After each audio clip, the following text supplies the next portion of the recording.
రామ్మోహన్ గారు, సో మొత్తానికి 15 నెలల నుంచి ఎదురు చూస్తూ ఉన్నాము. ఇప్పుడు అప్పుడు అదిగో ఇదిగో అంటూ ఉన్నాం. మొత్తానికి విస్తరణకు వేళాయి అన్నట్టుగా ఒక కబురు అయితే అందింది.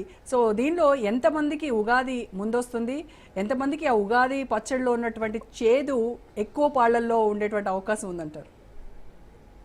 ఉగాది రాగానే ఉంటుంది అనుకుంటున్నారు దగ్గర. మీకు అట్లాగే లింగం యాదవ్ గారికి, బాలరాజు గారికి, ఆచార్య గారికి, రాజేష్ ప్రేక్షకులు నమస్కారం. తెలంగాణలో సామెత ఉంది, పెడతానంటే ఆశ, కొడతానంటే భయం. ఆశ వాళ్ళు తప్పనిసరి ఉంటారు. ఏమంటున్నానంటే ప్రాంతీయ పార్టీ కాదు కదా, జాతీయ పార్టీ. లింగం యాదవ్ గారితో పూర్తిగా ఎక్కిపిస్తున్నాను. ఎందుకంటే జాతీయ పార్టీలు ఇవన్నీ ఉంటాయి, సమస్య లేదు. ఆశా వాళ్ళు ఎక్కువ ఉంటారు, అంతర్గత ప్రజాస్వామ్యం ఎక్కువ. అంతర్గత ప్రజాస్వామ్యం కనుక కొంచెం విశృంఖలత్వం కూడా ఎక్కువ మంది ఆశపడుతుంటారు. అసంతృప్తి లేదని లింగం యాదవ్ గారు అన్నారు. కానీ స్వయంగా సీనియర్, గతంలో మంత్రి, సీనియర్ ఎమ్మెల్యే, మొదటి నుంచి పార్టీ పట్టుకుని ఒక్కనాడు కూడా తెలుగుదేశం నుంచి చేరిన తర్వాత ఇప్పటివరకు కాంగ్రెస్ పార్టీ విడిచిపెట్టిన జీవన్ రెడ్డి గారు నాకు అసంతృప్తి ఉందని వాళ్ళు ఒప్పుకున్నారు కదా, అన్నారు కదా, బహిరంగ చెప్పింది. కనుక అసంతృప్తి ఉండడం సహజం కాదంటలేదు. అది అంతర్గత ప్రజాస్వామ్యం ఎక్కువ కనుక కాంగ్రెస్ పార్టీలో సమస్య లేదంట. కానీ మంత్రివర్గానికి మనకేం సంబంధం ప్రజలకంటే వ్యక్తిగత వ్యవహారం కాదంటున్నాను. వాళ్ళు మొత్తం 18 మంది మంత్రులు ఉండాల్సిన చోట 12 మంది ఉన్నారు, 15 నెలలు అయింది. దాన్ని విమర్శించడానికి బీఆర్ఎస్ కూడా నైతిక అధికారం లేదు. ఎందుకంటే గతంలో 3 నెలలు మంత్రివర్గం లేకుండా ఇద్దరే చేసిండ్రు, లేడీ మంత్రివర్గాలు లేవు, అవన్నీ ఒప్పుకున్నాం. కానీ ఇప్పుడు జరుగుతున్న క్రమంలో 2 విషయాలు నేను చేస్తాను. మొత్తం రాష్ట్రంలో ఇప్పుడు 12 మంది మంత్రులు ఉన్నారు. ఈ సమతుల్యత లేదు, సామాజిక సమతుల్యత లేదు, జిల్లాల సమతుల్యత లేదు. దీన్ని నింపాల్సిన బాధ్యత రేపు వచ్చే 6 4 తీసుకున్నప్పుడు ఉంటుంది. ఉదాహరణకి ఇప్పుడున్న 12 మందిలో ఖమ్మం నుంచి 3 ఉన్నారు, మిగతా 4 జిల్లాల నుంచి ఇద్దరు ఉన్నారు. ఒక రకంగా చెప్పాలంటే వరంగల్ 2, ఉమ్మడి జిల్లా కరీంనగర్ 2, మహబూబ్ నగర్ 2, ముఖ్యమంత్రితో సహా 12 కనుక 6, 3, 9 అక్కడే పోయినాయి కదా. ఏమున్నాయి మనకు వచ్చింది ఏంటంటే ఒక మెదక్, దామోదర రాజనరసింహ గారు. అంటే మొత్తం కేవలం ఉమ్మడి 6 జిల్లాలకే ప్రాతినిధ్యం. ఆదిలాబాద్ లేదు, నిజామాబాద్ లేదు, రంగారెడ్డి లేదు, హైదరాబాద్ లేదు. ఈ 4 జిల్లాల నుంచి ప్రాతినిధ్యం లేదు. ఈ ప్రాతినిధ్యం లేని జిల్లాలకు ఇవ్వాల్సిన అవసరం ఉందని ప్రజలు కోరుకుంటారు. అందుకని మల్రెడ్డి రంగారెడ్డి గారు ఏమంటున్నారు, రంగారెడ్డి జిల్లా నుంచి గెలిచింది ఒక్కడిని, ఆ ఒక్కడిని కూడా మంత్రి పదవి ఇవ్వని ఆయన అంటున్నారు. ఇప్పుడు సామాజిక సమీకరణలు చూసుకుంటే ఇప్పటికే రెడ్లకు 1/3 కన్నా ఎక్కువ పదవులు ఉన్నాయని సమస్య వచ్చింది. రెడ్లకు నేను వ్యతిరేకం కాదు, కాకపోతే ఏంటంటే సామాజిక సమీకరణలో రెడ్లు ప్రాతినిధ్యం వహిస్తున్నారు. ఒకవేళ సుదర్శన్ రెడ్డి గారికి ఇవ్వడంలో అభ్యంతరం ఉండదు. ఎందుకంటే సుదర్శన్ రెడ్డి గారు నిజామాబాద్ జిల్లా నుంచి ప్రాతినిధ్యం వహిస్తున్నారు. నిజామాబాద్ జిల్లా నుంచి ఎవరు లేరు ఇప్పటి వరకు. దానికి పెద్దగా ఆటంకాలు ఉండకపోవచ్చు, అది ఖరారు కావచ్చు. కానీ పార్టీ ఫిరాయించి ఇటుపక్క అటుపక్క 2 సార్లు మారి కోమటిరెడ్డి వెంకటరెడ్డి గారికి ఇవ్వడంలే బాగా పెద్ద ఎత్తున అసంతృప్తి, ఒక రకంగా విమర్శ వచ్చింది. ఎందుకంటే తమ్ముడికి ఓటేయమని చెప్పి బీజేపీలో ఆయన చేరినప్పుడు ప్రచారం చేసిందని, తమ్ముడికి అన్నకు అంటే ఇప్పటికే ఖమ్మంలో 3 మంత్రివర్గం ఉన్నారు. నల్గొండ జిల్లా నుంచి ఇప్పటికే 2 మంత్రులు ఉన్నారు. ఒకవేళ రాజగోపాల్ రెడ్డి గారికి ఇస్తే మాత్రం కాంగ్రెస్ పార్టీ విమర్శల పాలవుతుంది. ఎందుకంటే బీసీగా అన్యాయం చేసిన, ఉదాహరణకు ఆయన మాటలు కరెక్టా కాదా అంటే నేను తీర్మార్మాలను ఎప్పుడు కూడా పెద్దగా ఆయన పరిశవాక్యాలు కరెక్ట్ కావంటాను. కానీ తీర్మార్మాలకు ఒక న్యాయము, రాజగోపాల్ రెడ్డికి ఒక న్యాయము అంటే తప్పు కదా అని సమస్య వస్తుంది. ఇప్పుడు ఇద్దరిని కంపేర్ చేస్తారు. ఒకటి. రెండోది, కాంగ్రెస్ పార్టీ నుంచి మొదటి నుంచి పట్టుకొని ఏడుస్తున్న ఒక 5-6 ఉన్నారు. ఉదాహరణకు 2 సార్లు ఓడిపోయినా ఏం చేసినా అద్దెకి దయాకర్ గారు, మాల సామాజిక వర్గం. నేను హేతువాదిని, అసలు కులాల గురించి మాట్లాడను, కానీ తప్పనిసరి అవుతుంది ఇప్పుడు రాజకీయాలు మాట్లాడాల్సి వస్తుంది, కులాలు తెలుసుకోవాల్సి వస్తే మాట్లాడాల్సి వస్తుంది.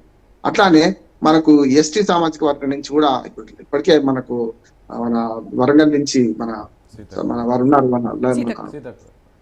సీతక్క గారు ఉన్నారు. కానీ ఇంకా సమస్య వస్తుందంటే బీసీల నుంచి డిమాండ్ వస్తున్నాయి. ఒకటి, రేవంత్ రెడ్డి గారి చేతిలో ఏం లేదు, అంత అన్యాయం జరుగుతుందంటే కరెక్ట్ కాదు. నా ఉద్దేశం ఏంటంటే నేను నిర్ణయం తీసుకుంటే జాతీయ నాయకత్వం తీసుకుంటుంది, ప్రాంతీయ పార్టీ కాదు కదా. ప్రాంతీయ పార్టీ అయితే కేసీఆర్ గారు చెప్పింది వేదం, కేటీఆర్ గాని హరీష్ రావు గాని మా అంటే చెప్పగలుగుతారు తప్ప వాళ్ళు నిర్ణయం తీసుకుంది అయితే కేసీఆర్ గారు పాటించారు కదా. అది ఒక కేసీఆర్ గారు కాదు, అది వైసీపీ కావచ్చు, టీడీపీ కావచ్చు, ప్రాంతీయ పార్టీలని ప్రైవేట్ ఆస్తులు, వాళ్ళు అధినాయకుడు చెప్పినట్టు వింటారు. అట్లా కాంగ్రెస్ పార్టీ బీజేపీకి ఉండదు. బీజేపీకి ఇంకొక రకమైన సమస్య ఏంటంటే వాళ్ళు సిద్ధాంతపరమైనది ఉంటుంది కనుక బయటపడడానికి వీల్లేదు, వాళ్ళు అసంతృప్తి వెలగక్కడానికి కూడా వీల్లేదు. కానీ కాంగ్రెస్ పార్టీలో అవకాశం ఉంది, వెలగక్కుతున్నారు. కానీ ముఖ్యమంత్రికి వెసులుబాటు లేకుండా ఉంది.